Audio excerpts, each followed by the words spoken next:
United States and Iranian delegations are gearing up for high-level technical talks slated to be held in Switzerland, as a deal signed on Thursday between Tehran and Washington is strained by continued Israeli attacks on Lebanon.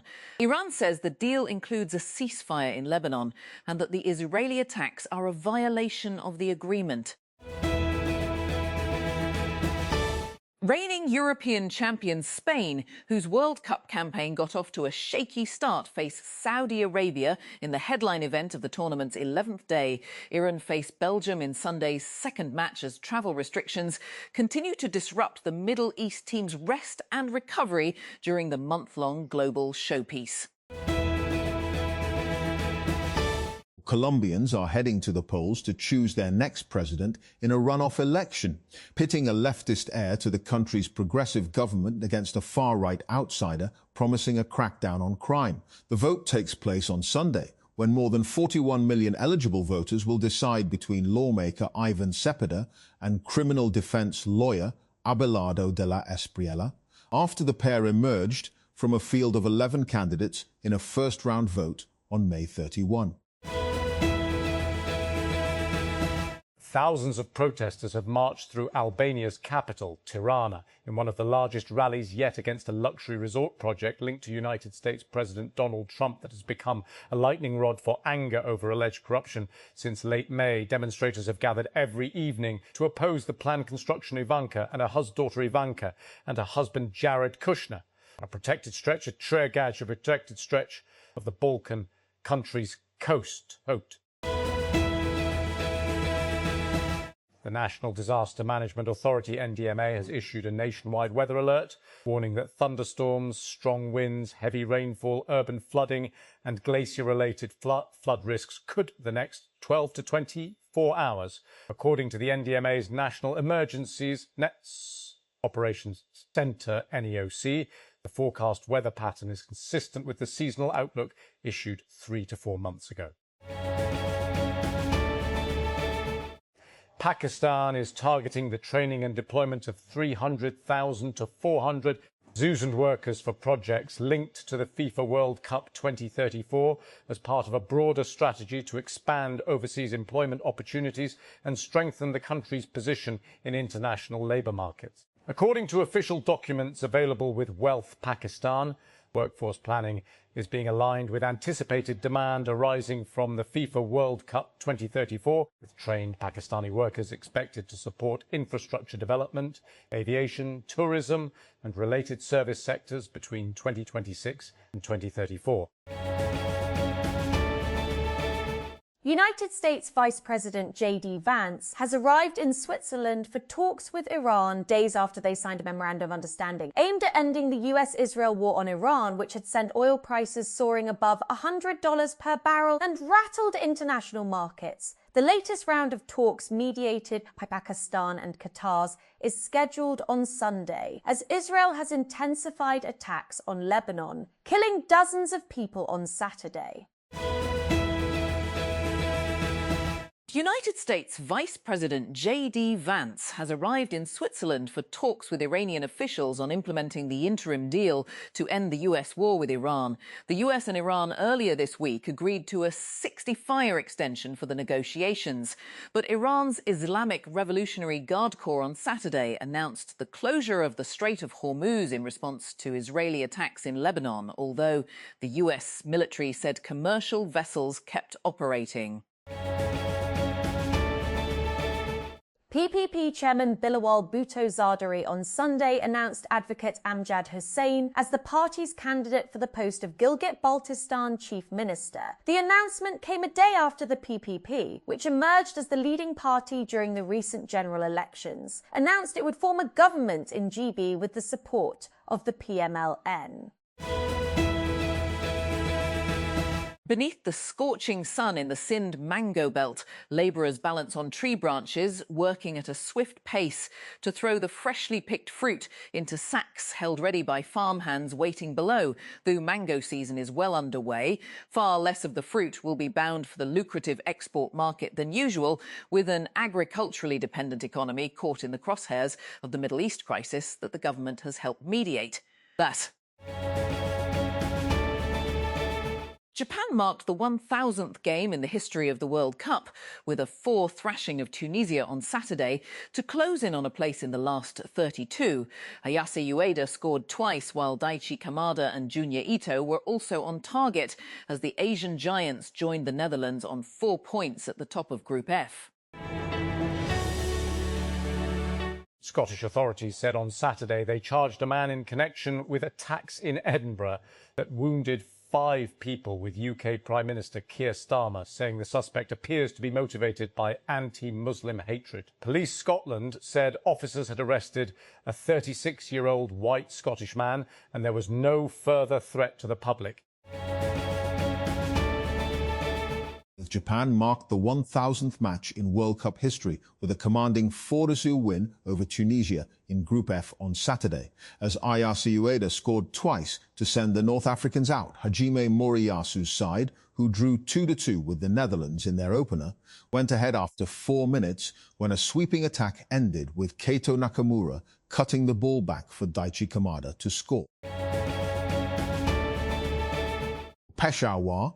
Khyber Pakhtunkhwa advisor to the Chief Minister on Finance Muzammil Aslams on Saturday said the National Economic Council, NEC, was not the legal forum for authorising and cutting any provincial expenditure, as that power was vested in the National Finance Commission.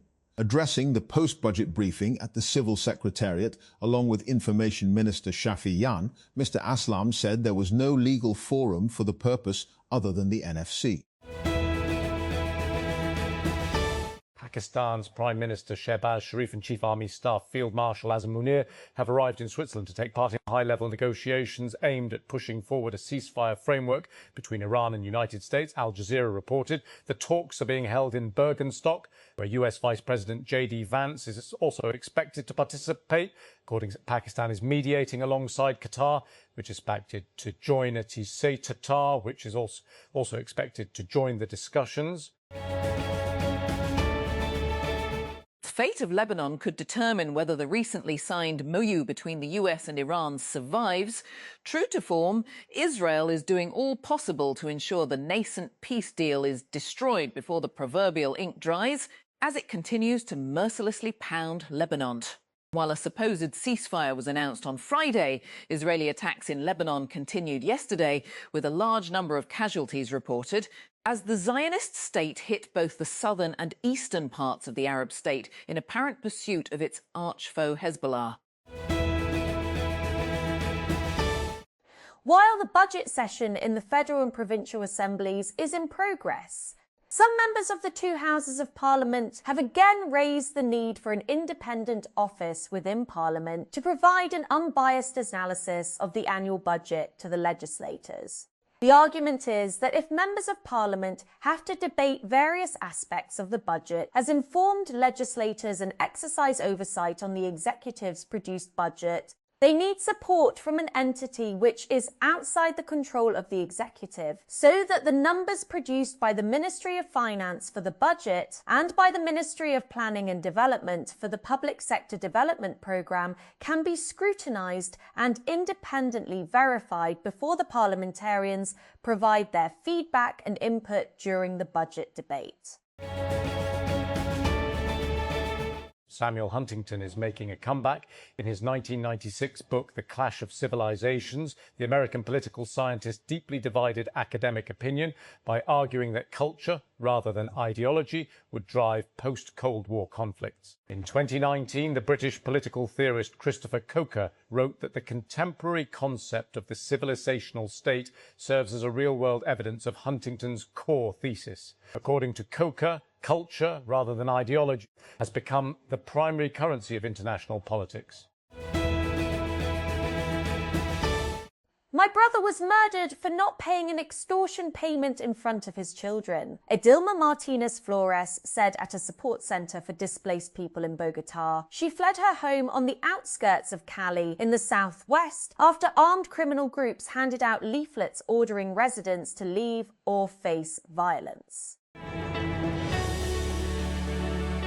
Israeli strikes in Gaza have killed at least 6 people, including an Al Jazeera cameraman and at least 1 child, according to health officials and rescuers. Al Jazeera said it strongly condemns the heinous crime of targeting and killing of its correspondent Ahmed Wisher, who was killed in a strike on a central Gaza home on Saturday. Burning sandalwood thickens the air in a room that's so exclusive only a vanishingly small number of people are allowed to enter. This is an agiary, a Zoroastrian place of worship for India's Parsi community, where priests in white robes stoke a sacred flame around the clock and recite ancient Avestan prayers that have survived 3 millennia. The knockout bracket in the FIFA World Cup 2026 is starting to take shape. It begins with the round of 32, which runs from June 28 to July 3. Prime Minister Shehbaz Sharif has constituted a 10-member high-level committee to review controversial right-of-way raw ore provisions in the Pakistan Telecommunication Reorganisation Amendment Bill 2026, following growing concerns from lawmakers and stakeholders over the proposed legislation. According to a notification issued by the Prime Minister's office, the committee will be chaired by the Federal Minister for Law and Justice. Its members include Energy, PDMA and BSDI receive major allocations. 2835 BN earmarked for energy sector. Development spending exceeds 58 spec. The Balochistan Assembly on Saturday approved the province's supplementary budget of over 119 billion for the fiscal year 2025 to 26, without debate and without any cut motions being moved against the demands for grants. Quetta. An additional district and sessions court on Saturday sentenced the father and maternal uncle of 14-year-old Pakistani-American girl Hira Anwar to life imprisonment for her murder. Additional district and sessions judge Shahid Javed announced the verdict after completing the trial and hearing arguments from both sides. Naveed Kamar says climate funds must not be consumed without projects. Panel seeks stricter recovery of petroleum levies from OMCs. Islamabad token tax hike approved despite middle-class concerns. Islamabad. A parliamentary committee on Saturday raised concerns over the proposed carbon levy amid growing climate challenges, warned that reduced duties on scrap could create environmental risks and approved an increase in Islamabad's token tax that is likely to affect middle-class vehicle owners.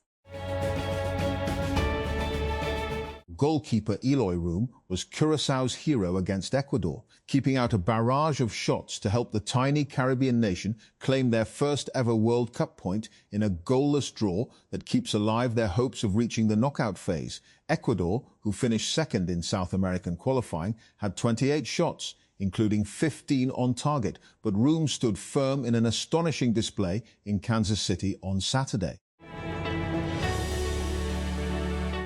Egypt coach Hossam Hassan has dismissed talk of unrest involving talisman Mohamed Salah, insisting there were no issues within the squad in their crucial World Cup Group G match at BC Place, Vancouver. Salah is an important player for our squad, and the 26 players who are here with me are very important, Hassan told reporters on Sunday. Allocations in all climate heads face cuts, except for disaster management. Experts call for transparency in climate spending. Structural reforms Islamabad. Climate allocations in the next fiscal year's federal budget again fall short of putting Pakistan on a path towards a climate-smart future and inclusive growth, despite the immediate risks it poses to the country. The United States will not ease the travel restrictions on the Iranian team for their World Cup matches in Los Angeles and Seattle, despite the team saying they would lodge a complaint with FIFA. The co-host nation's top tournament official has confirmed the US will continue to assess the Iran squad's travel arrangements, but for now, the original plan remains in place. Andrew Giuliani, executive director of the White House task force for the tournament, told the Reuters news agency on Saturday.